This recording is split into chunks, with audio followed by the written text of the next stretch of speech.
किसी का एक प्रश्न था, एक मैडम थी, उनका प्रश्न था, उनके हस्बैंड घर छोड़कर चले गए थे बिना किसी से कुछ बताए। तो वो किसी के माध्यम से मिली थी। फिर उनका जो है होरारी चार्ट लगाया गया, उनसे एक नंबर लिया गया। तो उन्होंने एक नंबर दिया, उसके आधार पर एक होरारी चार्ट बना। मैं स्क्रीन शेयर करके आपको दिखाता हूँ।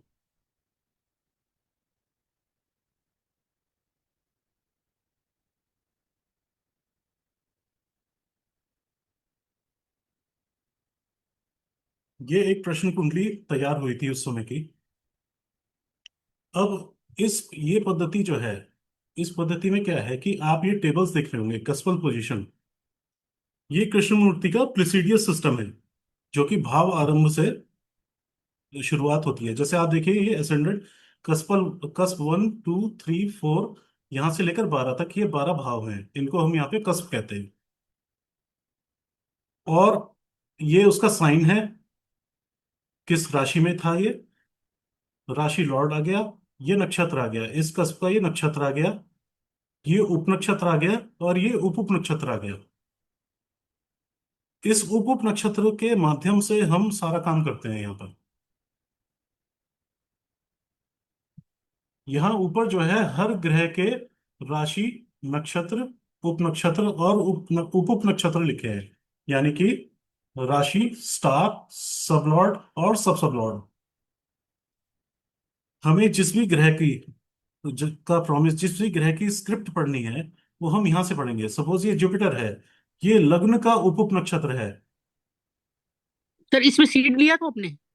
हाँ जी। इसमें आपने हरारी नंबर लिया था? हाँ, इसमें हॉरारी नंबर लिया था मैंने, मैं बताना भूल गया आपको। उन्होंने हॉरारी नंबर मुझे दिया था। हॉरारी नंबर मिलने के बाद इसका ये रूल है कि चंद्रमा की जो पोजीशन है वो रिलेटेड कस्प में आनी चाहिए। अगर आएगी तभी आप उसका आंसर सही तरह से दे पाएंगे। अब यहाँ देखिए, सेवेंथ हाउस में जो सेवेंथ कस्प है, यहाँ पर एज अ सब सब लॉर्ड आ रहा है चंद्रमा। इसका मतलब ये है कि उन्होंने जो प्रश्न किया था वो बहुत सच्चाई के साथ किया था। तो ये इसमें प्रकट हो गई चीज। अब हम क्या सर करेंगे। ये एक मिनट दोबारा बताना सर ये। हाँ, मैं ये बताता हूँ। जब आपने नंबर लेके चार्ट बना लिया, ठीक है, एंटर कर दिया, उनका नाम फिल कर दिया और नंबर फिल कर दिया।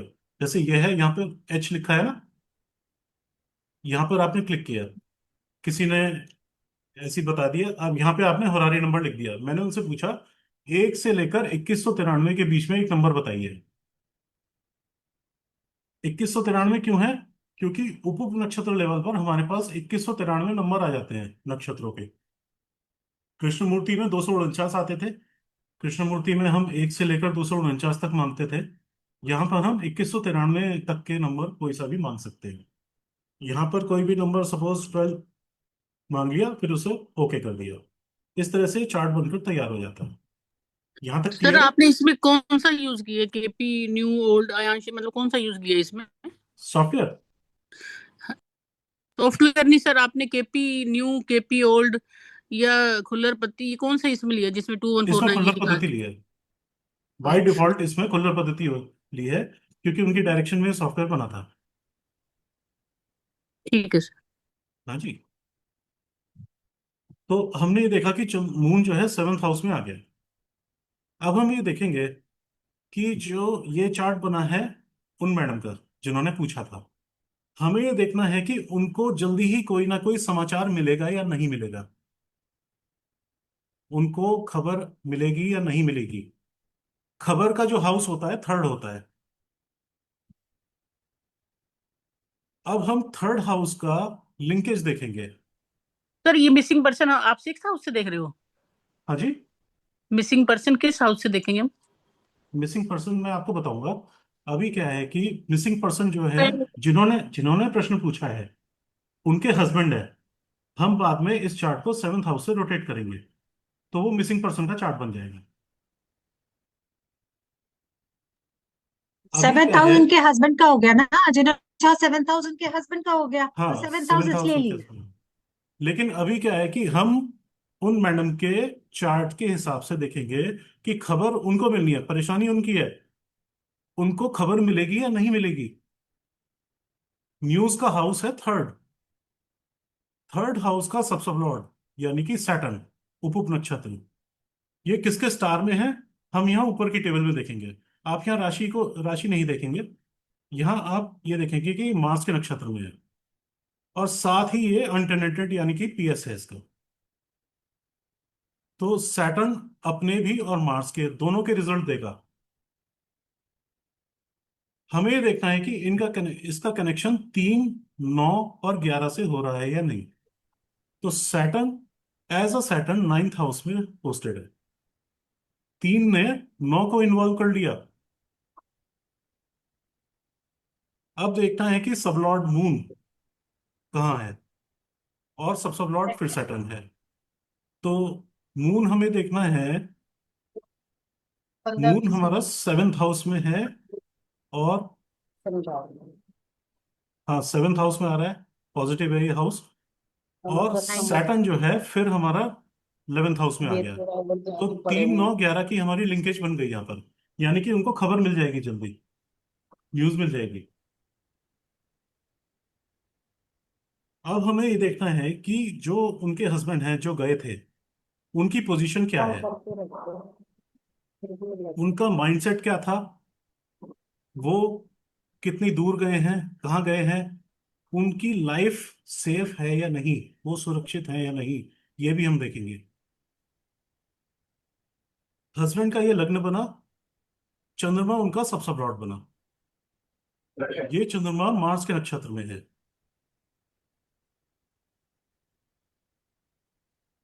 और इसका पीएस भी है, यानी कि चंद्रमा मून जो है वो मार्स के भी रिजल्ट देगा और अपने भी रिजल्ट देगा, खुद भी अपने को इन्वॉल्व करेगा और मार्स को भी इन्वॉल्व करेगा। अब हम देखते हैं कि इसने कहाँ कहाँ इन्वॉल्वमेंट लिया है। As a Mars 5th house में इन्वॉल्वमेंट लिया है उसने। और हम थोड़ा डीप जाएं तो मंगल जो है चित्रा नक्षत्र में है, सॉरी मून, मून चित्रा नक्षत्र में है, मून चित्रा नक्षत्र में है, यानी कि प्लानिंग, क्रिएटिविटी, यानी सोच समझ कर गए हैं वो। 5th हाउस को भी इन्वॉल्व करा, इंटेलिजेंस के हाउस को, सोच समझ कर गए हैं। सर ये अगर मार्स एक से ज्यादा उसका सबलोड बना हुआ फिर कैसे लेंगे, जैसे इसमें तो अभी मैं आप बता रहा हूँ सिक्स। आपको, अभी बता रहा हूँ, अभी थोड़ा सीक्वेंस में चलेंगे ना, मैं बताता हूँ आपको। अच्छा, इसने 8th हाउस को भी इन्वॉल्व करा, मार्स भी 8th हाउस में पोस्टेड है, और मून एज अ मून भी 8th हाउस में पोस्टेड है, यानी कि कष्ट, परेशानी। ठीक है। अब हम सबलॉर्ड देखेंगे, इसका केतु है, और सब सबलॉर्ड भी केतु है। प्लानिंग की, प्लानिंग करके घर से बाहर गए, 3rd हाउस में केतु है, 3rd हाउस अपने करंट, मतलब कहीं अलग जाना, दूर जाना। और केतु 11th हाउस अपने फायदे के लिए, कि कुछ फायदा हो जाए। ठीक है। छिपे, जैसे 8th हाउस से देखें, छिपे हुए हैं, यानी कि मून और मार्स 8th में हैं, छुप गए, दूर चले गए अपने फायदे के लिए। 3, 8 और 11 का लिंकेज हो गया। 3, 8, 3 और 8 डिप्रेशन होता है, टेंशन होती है, लेकिन यहाँ पे 11 है, तो इसका मतलब यह है कि अपने फायदे के लिए वो गए हैं। आशय यह है कि वो, उन पर कहीं से प्रेशर था किसी चीज का, उन्होंने सोचा कुछ दिन रुक जाऊंगा तो मैं बच जाऊंगा, कुछ राहत मिल जाएगी। अब उनकी लॉन्जिविटी फिर के सर बारे में हम देखते हैं। जो आप ये बता रहे हैं ना 8th हाउस का मार्स से रिलेशन बन रहा है, तो कैसे बन रहा है किसका? आपने फर्स्ट जो सीएसएल देखा मून है ऐसा सही, ठीक है। फर्स्ट सीएसएल मून है। सर हाँ बहुत जी। डिस्टरबेंस आ रही है, बंद करवा दो सर, ये किसी के किसी माइक का, में सभी हो जी रहा म्यूट करवाइए, सबको आप म्यूट कर दीजिए। कि वो क्वेश्चन पूछ रहे हैं ना, इसकी आवाज आ रही है। मून है और ये अपने मंगल के नक्षत्र में बैठा हुआ है, ठीक है ना। हाँ, मून खुद के भी रिजल्ट देगा और मंगल के भी देगा। हाँ तो आपने कहा कि 8th हाउस भी मंगल से भी रिलेशन बैठ रहा है, तो कहाँ बैठ रहा है सर, मून का ये रहा, बैठ रहा है। यहाँ तो 8th हाउस में मार्स बैठा है भावा चार्ट में। अच्छा भाव चार्ट। हाँ, क्योंकि इन्वॉल्वमेंट के केस में हम भावा चार्ट भी देखते हैं। हम्म, ठीक है। ओके। कमिटमेंट के केस में और यानी कि सबलॉट के केस में हम भावा चार्ट नहीं देखते, वो तब तो देखते हम हैं जब उसका पीएस स्क्रिप्ट हो। भी देखेंगे और भाव चार्ट को भी देखेंगे। तो सर ये जो सॉफ्टवेयर है इसमें स्क्रिप्ट नहीं आती है क्या नंबर की? हाँ, नंबर की स्क्रिप्ट आती है, लेकिन सॉफ्टवेयर वो का अच्छी नाम प्रैक्टिस नहीं है। मैं आपको ये बताऊं, तो ये सॉफ्टवेयर में एरर्स भी कौन होते सा हैं। है सॉफ्टवेयर? सॉफ्टवेयर कौन सा है ये? आपकी आवाज थोड़ी लो आ रही है, थोड़ा लाउड बोलेंगे? हेलो। मैं ये पूछना चाह रही हूँ कि ये सॉफ्टवेयर का नाम क्या है? ये software true astrology basic software है। सॉफ्ट ये इसी ओके। पद्धति के लिए स्पेशली ठीक बनाया गया है। एक ही पेज पर आपकी सारी ठीक है सर। कैलकुलेशन हो जाती है। ठीक है, ठीक। और सर आपने ये केतु जो बताया था इसका एसएल लेवल पे और एसएल लेवल पे दोनों पे, हाँ। तो इसका हम हाँ। ये भी कह सकते हैं ना कि किसी धार्मिक स्थान पे भी जा सकते हैं ये नहीं, मेंटली रिलैक्स के लिए? नहीं, नहीं, रिलैक्स नहीं है इसमें। मार्स जैसा प्लेनेट है, हाँ हाँ। नहीं और मून मार्स है, जैसा प्लेनेट वो है तो एट्थ हाउस में। बताया ना, परेशानी आप दिखा रहा है ना। नहीं कह वो तो सकते परेशानी दिखा रहा है। परेशानी है, ओके। और प्लानिंग भी है। नहीं धार्मिक स्थान पे किसी नदी वदी के ऐसी जगह जहाँ वो पर सब थोड़ा तब सा आएगा पीस। जब जुपिटर जैसा प्लेनेट आएगा। Okay okay. Thank you sir. अब ये देखिए, अब हम ये देखते हैं कि वो सुरक्षित हैं या नहीं है। उनकी लॉन्जिविटी हम चेक करेंगे। अब आप लेवल ऑफ डिटेल देखिए कि हम कितना जा सकते हैं। लॉन्जिविटी के जो हाउसेस होते हैं वो थर्ड, फिफ्थ, 11th मेन ये होते हैं। इसके अलावा और जो हमारा मूवेबल साइन का लग्न होता है उसके लिए 11th हाउस बाधक होता है। तो हम ये देखेंगे कि हमारा जो ये लग्न का सब सब लॉर्ड है वो लाइफ गिविंग हाउसेस में आ रहा है या नहीं आ रहा है। तो मून और मार्स दोनों को देखेंगे। तो फर्स्ट में आ रहा है, थर्ड में देखिए सब सब लॉर्ड आ रहा है मून, काफी स्ट्रांग है।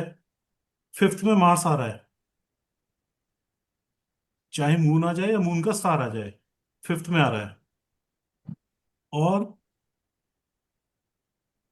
नाइन्थ में नहीं आ रहा।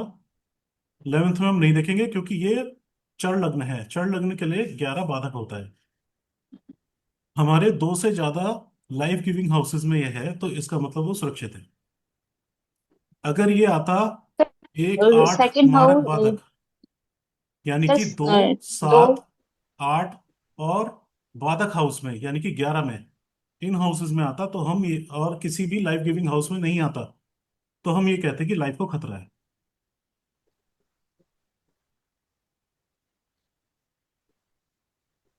सर लॉन्जेविटी के लिए दो, सात और जो बाधक होता है उसको देखा जाता है, प्लस 8 या 12 को भी देखा जाता है। लॉन्जिविटी के लिए, लाइफ गिविंग के लिए जो विषम संख्या है आपकी, 3, 5, 9, 11, ये देखी जाती है। और मारक बाधक जो होते हैं 2 और 7 होते हैं, 1, हाँ जी। 8 मारक बाधक, ये लाइफ को हाँ जी। हार्म करते हैं, हाँ तो जी। वो देखे जाते हैं। ठीक है। ठीक है ओके। जी। हाँ जी। अब क्या है, फोर्थ हाउस का सब सब लॉर्ड यानी कि उनका करंट रेजिडेंस, जहां पर वो इस समय है, उनका घर नहीं। फोर्थ हाउस उनका करंट रेजिडेंस है, जहां वो जाकर छुपे हैं। उसका प्रॉमिस हमने पढ़ना है। तो मून एज अ मून हमने देखा था कि अपने रिजल्ट दे रहा है, और फिर केतु, यानी कि चंद्रमा ने फोर्थ हाउस को इन्वॉल्व करा, एज अ केतु थर्ड में आ गया, यानी कि वो उस जगह को छोड़ देंगे। फोर्थ हाउस का नेगेशन हो गया इसमें। कितनी स्पष्ट बात आ रही है यहां पर, 4 को इन्वॉल्व करके 3 आ गया।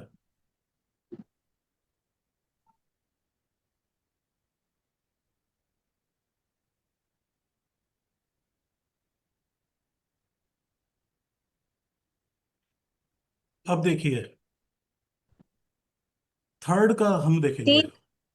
3 के साथ हाँ, 11 भी आया ना, तो यहाँ पे 11 क्यों क्या लेंगे केतु का? 11 मतलब कि पॉजिटिव है, उनका घर छोड़ना पॉजिटिव है, पॉजिटिव रिजल्ट है। अब ये देखेंगे कि वो घर छोड़कर कहाँ जाएंगे। थर्ड का सब सब लॉर्ड भी मून है। मून ने थर्ड को इन्वॉल्व करा, और एज अ केतु, ठीक है, सबलॉर्ड और सब सबलॉर्ड केतु है, और केतु एज अ राहु है। तो मून को इन्वॉल्व करके सेकंड में आ गए, सेकंड यानी अपना होम टाउन, परिवार। होम, अपने परिवार में परिवार, वापस आ हाँ। गए। हरारी चार्ट में हम तीन तरह से प्रॉमिस देखते हैं। एक तो लग्न का देखते हैं, एक प्राइम हाउस का देखते हैं, और तीसरा हम देखते हैं 11th हाउस का। 11th हाउस होती है ईश्वर की इच्छा। राहु देखिए क्या है, राहु इज केतु सैटर्न। राहु ने थर्ड हाउस को इन्वॉल्व करा, और सैटर्न यहां आ गया, यानी कि 11th के सब लॉर्ड ने भी पुष्टि कर दी।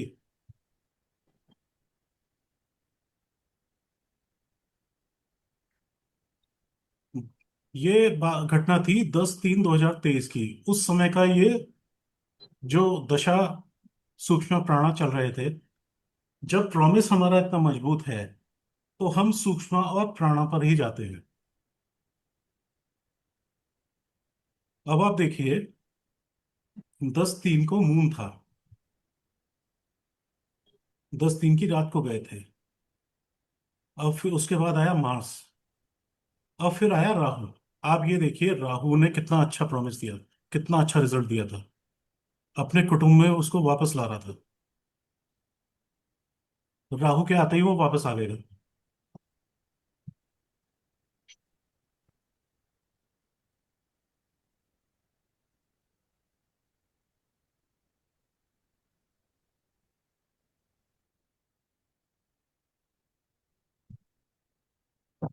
तो हम इस लेवल पर हम इस पद्धति में यस या नो बता सकते हैं।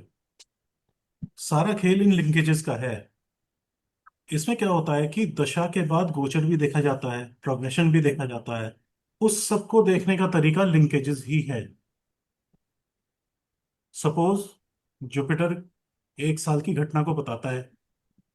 जुपिटर एक साल तक जिस राशि में रहेगा, उस राशि की भी आप यहाँ पे लिंकेज देखेंगे। अगर वो पॉजिटिव है तो वो घटना उस साल में होगी।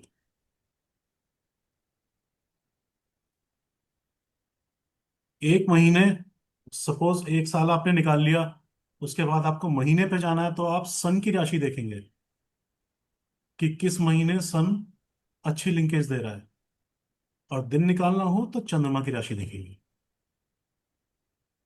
इस तरह से आप डेट और टाइम भी निकाल सकते हैं इस पद्धति से।